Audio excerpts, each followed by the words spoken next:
I never really thought I would have to write about something like this. I'm Dr. Jorge Weaver. I'm a lead mycologist at the University of Maryland. Recently things have been going to hell, so let me start from the beginning. It was a warm day in May. My friend Roy Fitzpatrick and I were going to a state park in Virginia. I forget which one. We had packed beers and random food items. I was going to drive us down there, and he was going to drive back.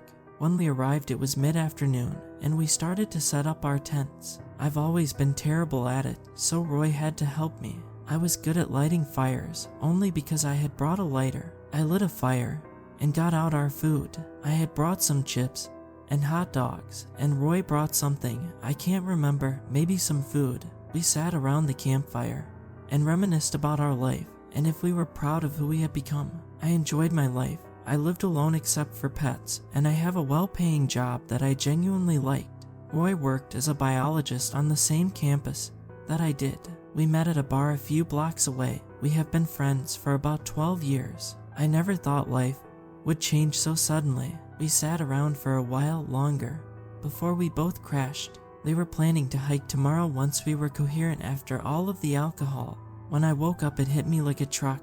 There was a hideous stench sitting in the stagnant, humid air. It was extremely foul, not to mention that it was raining. The forecast had said it wouldn't rain, but it was wrong as usual. I was drenched the moment I stepped out of my tent. I saw that Roy's tent was already open. When I walked over to his tent, it was empty. I didn't know where he was. I decided to try to find the source of the stench. I covered my nose with my shirt. I looked around for a while. When I went along the hiking path, it got worse. I knew I was closer when I could smell it through my shirt. When I rounded a tree, I saw what I was smelling. When I laid eyes upon it, I puked up what was in my stomach.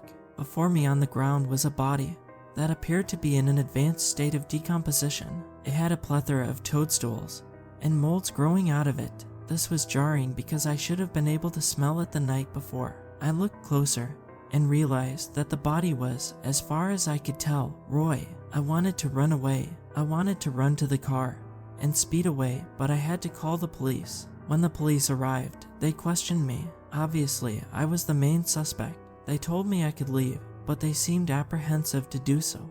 I drove back to my apartment in DC. I ran in and locked the door before dropping to the floor to curl up in the fetal position. I don't know how long I sat like that, but eventually I had to get up to drink water before I died of dehydration. I went to work the next day, trying to forget what I saw. I was given a sample of mold from a patient at the Baltimore Municipal Hospital.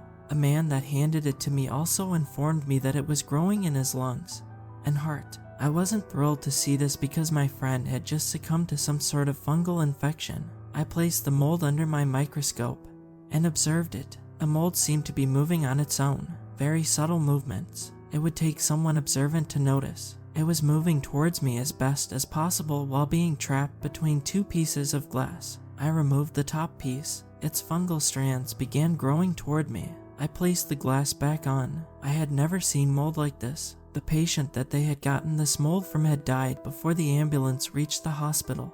I decided to go see the patient for myself and see how the mold was growing. When I arrived at the hospital, I told the receptionist who I was and what I was there for. She told me that the patient was in room 406. I took the elevator up. I trotted down the hall to room 406. When I entered, they were right about to move the body to the morgue.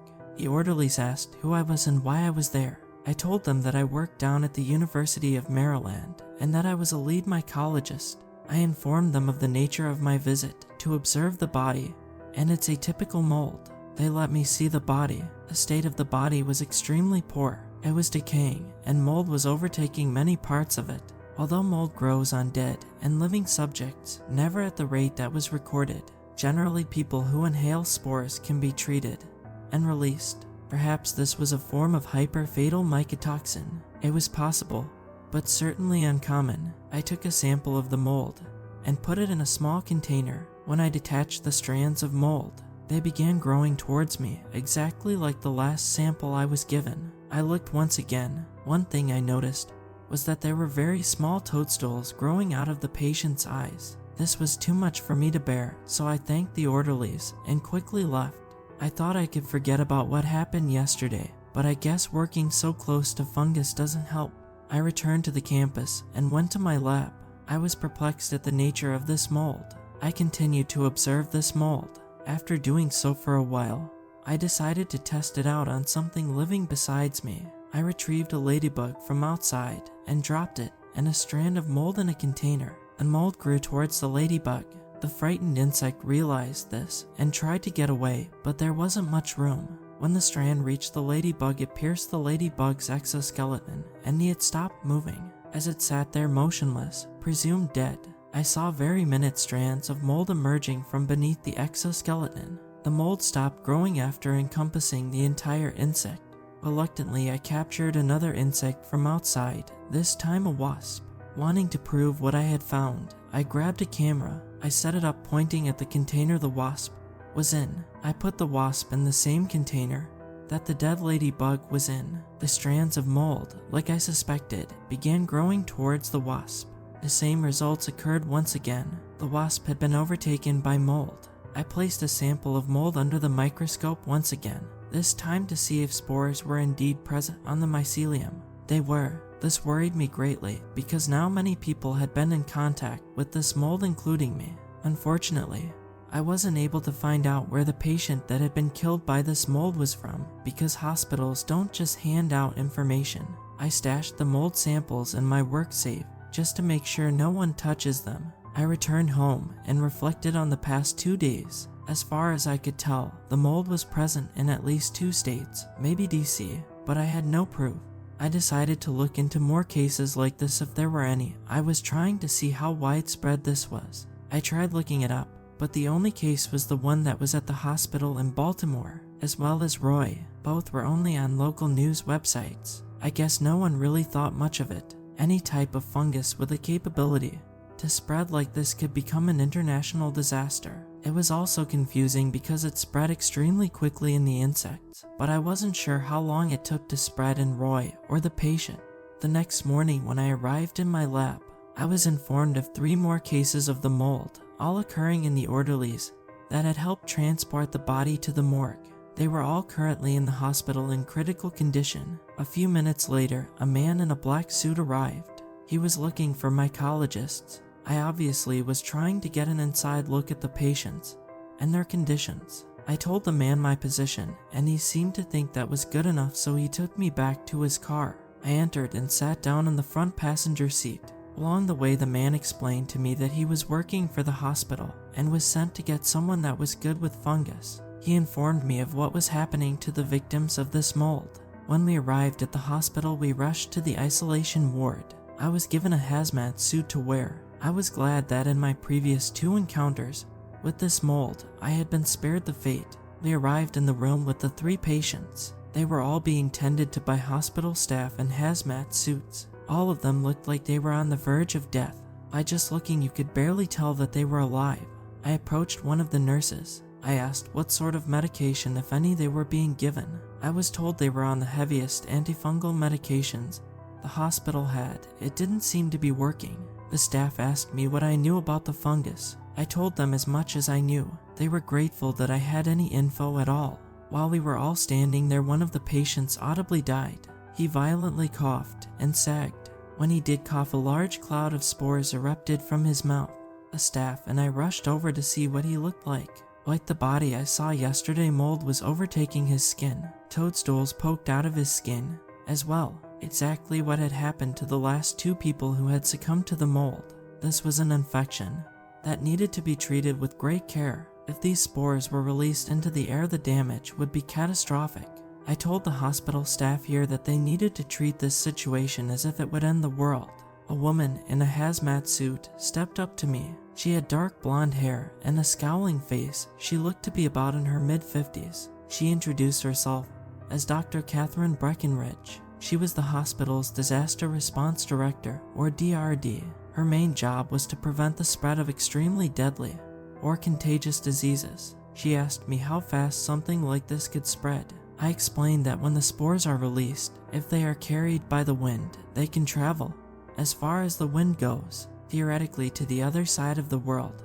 If the wind holds up the whole way. She sat and thought for a moment. She decided that even though it takes up valuable space in the isolation ward, she would keep the patients in here. She asked me what the most effective ways to remove fungus were. I told her that vinegar might work to kill it, and otherwise extreme heat, extreme cold, or fire. She said that she didn't want to set the hospital on fire, and the room wasn't well insulated enough to keep it as cold as they needed it to be.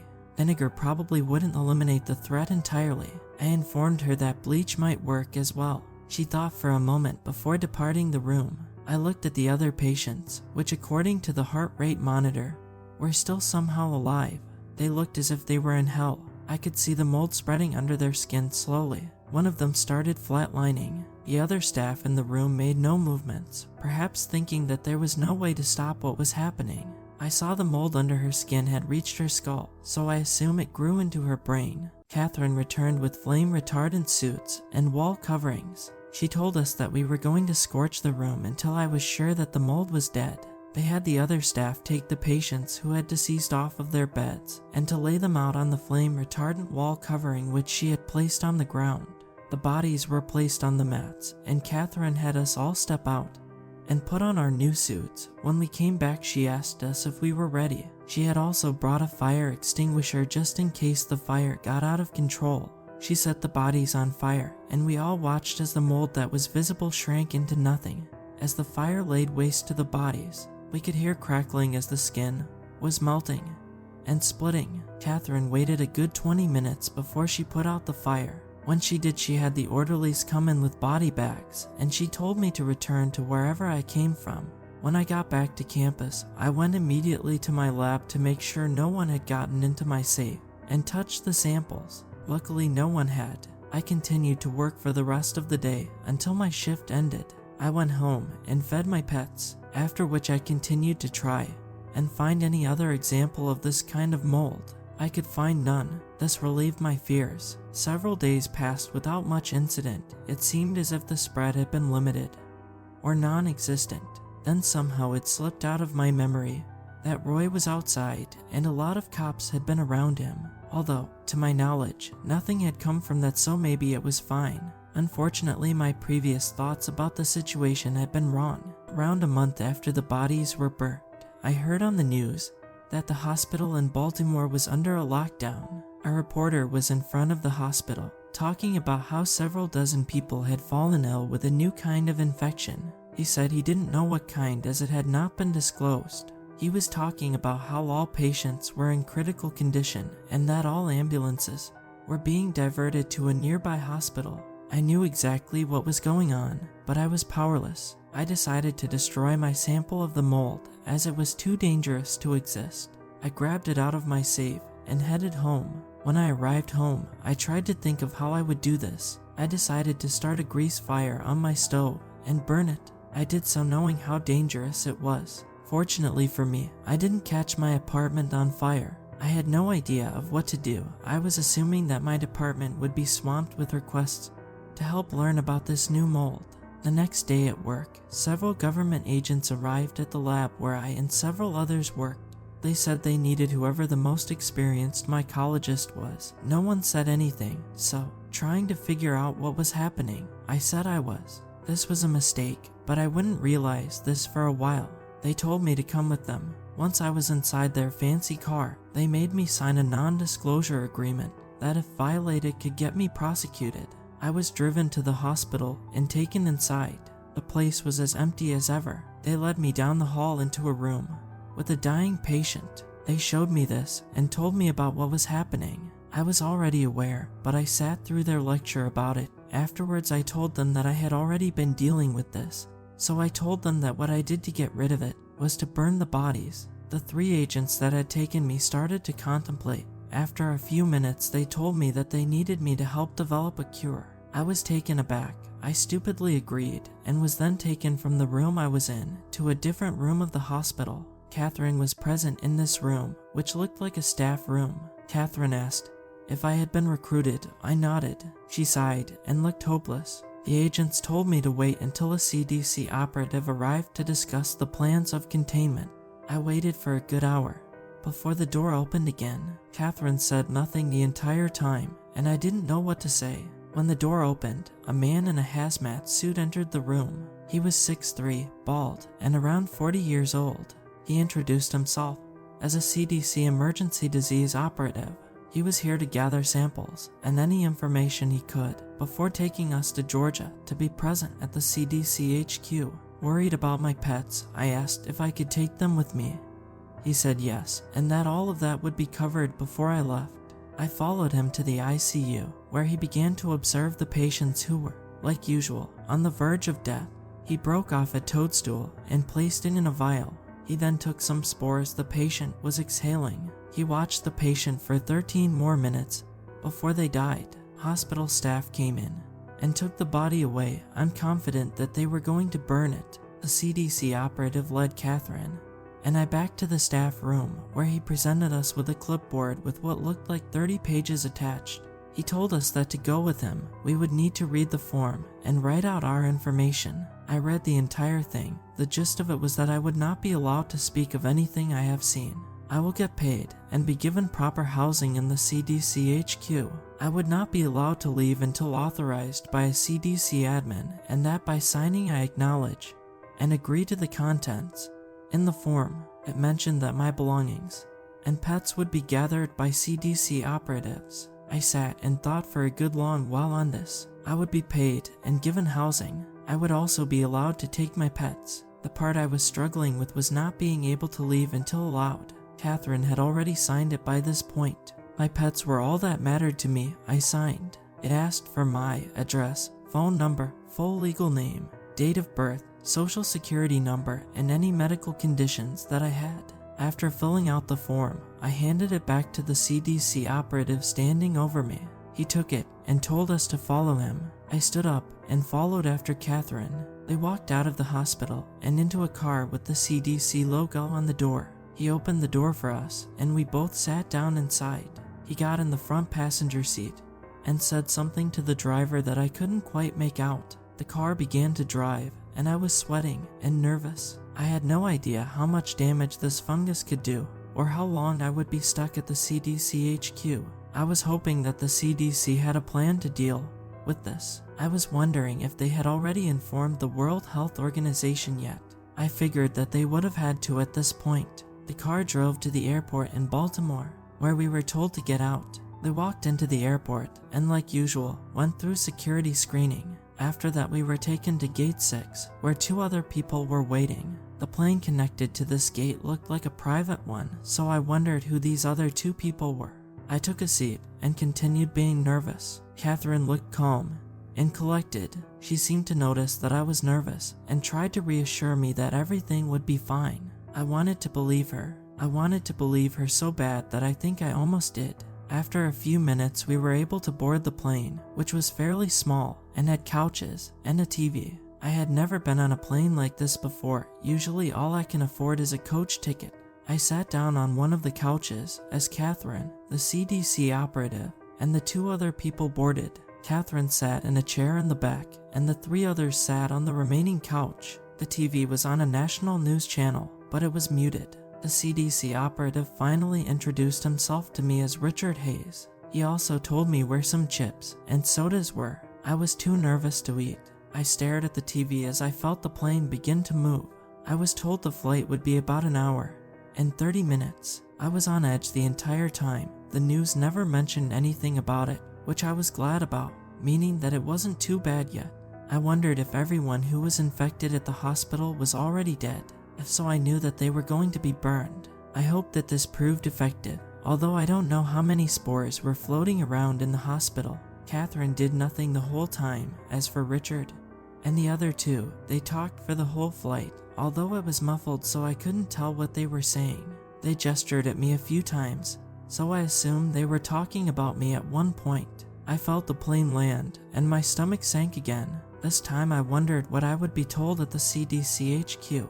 When I got off the plane, I was led by Richard out of the airport and to another car with the CDC logo on the door. However, this one was a limousine. I sat in the back as everyone else filed in. The car started to move, and it wasn't long after that I arrived at the CDC main building. It was impressive. I might be excited if the circumstances weren't so grim. Richard led us into a reception area. We were allowed to keep going without signing anything. Through twisting corridors and stairwells, we arrived at what I figured to be the third sub-basement. From here we were led into a large circular room with a table in the middle. From my count, 28 other people were sitting at the table when we walked in. Not too many people seemed to even notice that we had opened the door. I took a seat at one of the empty chairs, and after a few minutes of the people talking, they finished and looked over at Catherine, and the man who looked to be in charge spoke. "So you are Jorge Weaver, I presume? And is this Catherine?" "Oh yes, sir," I stammered out. "Thank you for choosing to work with us. You've made this a lot easier. Now you may have some questions surrounding your involvement." "Well, you, Jorge, were picked because not only are you a mycologist, you were the first person to see an example of what we are now calling a GG91. As for you, Catherine, you were chosen because you were in charge containing some of the first infected. Now if you could be so kind as to share with us what you already know about this disease." I started. "Well, I actually had a sample, and after testing it on 2 insects, a ladybug and a wasp, I can tell you that whatever this is, it is able to sense where the closest organism is to it. It will grow towards it and then pierce the skin, or exoskeleton, to begin growing inside of the organism." Catherine interjected. "From the time of arrival to the hospital to a patient's death was on average 15 hours. Now to be clear, I don't know how long it was growing inside of them before they were admitted.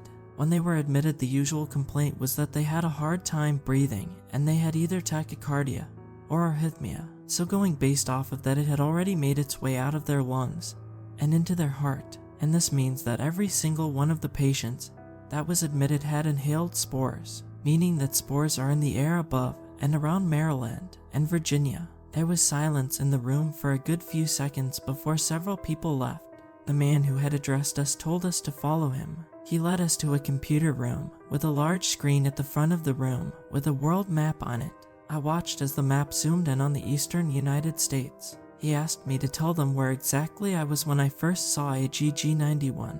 I told them the name of the park, and I saw a pin drop on the location. On another panel, I saw them looking at wind patterns for the past 47 days. They overlaid that data with the data of outbreak locations. Based on what it was saying, the spores could have traveled as far as Maine by this point. I felt my stomach drop again. If it was as far as Maine, how could it ever be stopped? The man who had brought us here took his cell phone out of his pocket. He used one of his speed dials, and he walked away while it rang. Catherine came up next to me and just shook her head.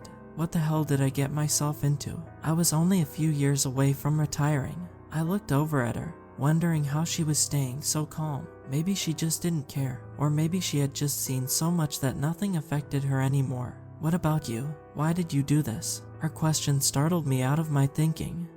Curiosity and money, I suppose. The only real thing I care about is my pets, and they're here." She looked away when I finished talking and crossed her arms. I looked back at the screen. A number appeared labeled confirmed cases. The number read 43. Maryland, DC, and Virginia were shaded in red. After a few moments, the number jumped from 43 to 49, and New Jersey was shaded in. I figured at this point that they were calling major hospitals in these states and asking if they had anything like this. 6 new cases in New Jersey. Another number appeared, labeled confirmed deaths. The number read 40, meaning that only 9 people who were infected were still alive. I don't know how long I watched that number rise, until Richard told me I could go to my room, and that if he needed anything, that he would call me. I decided to stay in the large room, wanting to see the number of cases rise. It was at 67. I don't know when, but I fell asleep because I was woken up by Richard, who told me that he needed my help. The screen still displayed 67. I walked with Richard to a laboratory room. Several people were working here. When I came in, Richard handed me off to another person. This person introduced themselves as researcher Kevin Graham. He told me that he wanted to know what could be done to kill the fungus. I told him that super strength antifungal medicine slowed it slightly, but other than that, all I had tested was fire. I explained how maybe extreme cold could, but you'd just end up killing the patient with hypothermia. He considered for a moment. I could see that he had a sample of the fungus behind him. He had tested it on a rat. The rat in question was long dead, it seemed. He asked if the spores were flammable, and I had no answer. He turned back around to his dead rat and leaned in closer to observe. I could see the fungus trying to grow towards him. I asked him if I could test something with it. He said yes, as long as I didn't remove it from the container. I positioned me and him approximately the same distance away from the container. I was trying to see if it could grow towards more than one organism at a time, and yes, it could. It was growing towards both of us, towards me faster, I assume because I was closer. I then asked if I could put some soil in there. He said yes. I was trying to see if it would grow underground, because if so, we were in trouble. My fears were confirmed as I saw it taking root in the ground, seeming like it was trying to prevent its own removal. Based on the test with the rat, it was strong enough to penetrate skin and exoskeleton, but not glass. I asked how long it took the rat to stop moving entirely, and he said 15 minutes and 36 seconds. He said he had the rat inhale spores, so 15 minutes from the lungs. As I watched the fungus grow in the dirt, its mycelium began to grow out of the dirt, and once at a certain length, they released spores, a cloud so thick that I was able to see it. My only thought was, damn. I watched in horror as the spores fell back on the ground in the container and started growing more of the fungus. The growth of the fungus was the most alarming thing about this. After about 30 minutes, the container was covered in fungus so thick you could hardly see the rat anymore. Buried underneath the thick layers of overlapping fungus, Kevin was logging the data we had acquired and sending it to a main server. I stood there staring at the containment tank. Curious, I took another rat from the tank of them in the bottom left corner of the room. I waited for a time when spores were settling down to drop it in. I could hear it squealing for a few minutes before it got faint. I couldn't really see it in the tank as there was far too much fungal material in there. However, this added amount of mycelium and spores led to the rat dying in 3 minutes and 47 seconds. This meant that the more dense an area was with AGG91, the faster it could kill people. I considered what the international implications of this could be. Considering last I had seen the number of confirmed cases was 67, it may kill itself out as other diseases have. I quickly dismissed this thought, realizing that the fungus affected everything from grass to humans. What would people think once the existence of this fungus made its way to the general public's knowledge? This was definitely a borderline apocalyptic scenario. I felt out of place here. I wasn't entirely sure my purpose. I went back to the monitoring room where I found Catherine. She was asleep in a wheelie office chair. The screen read 68 cases, 61 deaths. No new states were shaded in yet. I was surprised Delaware had yet to be filled in. Canada had luckily not been exposed to the spores yet. While I was standing lost in thought once again, a man got my attention. I turned to see a dark-skinned man with short curly hair in his mid-40s. He introduced himself as James McDonald, the CDC director. He told me that my purpose here was to try and research or find any sort of treatment that could possibly prevent people from dying. My resources were near limitless, and my time was limited only by the spread. I was sent to the main holding area containing the fungus. There were several researchers here seemingly studying AGG91. Trying to create a cure was going to be extremely difficult given what I had to work with starting out. No fungal infection in history had ever been this extreme. Nothing could even compare. Most rational remedies would not ever work. As far as I knew at that moment, it couldn't be cured. Giving up wasn't really an option though. Things like eucalyptus, lemongrass, and peppermint usually worked as antimicrobials. However, in this case they were useless, doing absolutely nothing at all to stop the spread of spores. Most of my work during this time involved me slowly realizing the existential horror of the scenario playing out.